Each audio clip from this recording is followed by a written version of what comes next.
Hi, Matt Capell here, Meridian, Idaho, Capell Flooring. Hope you're having a wonderful day. Hey, I just want to talk about carpet seams.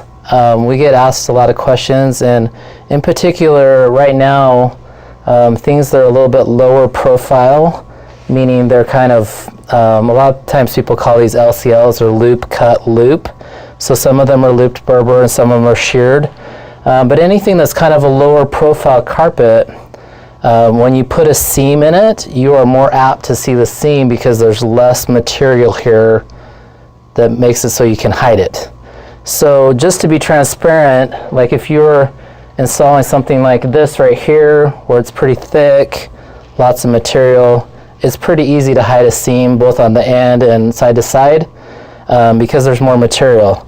But then when you have something that has a pattern like this or that, it isn't very tall. And so when you seam it, you can have a good seam, you can have it tight, you can have it done well, but just sometimes, especially on end seams, which are like this way, so a lot of times those end up in door jambs and things like that.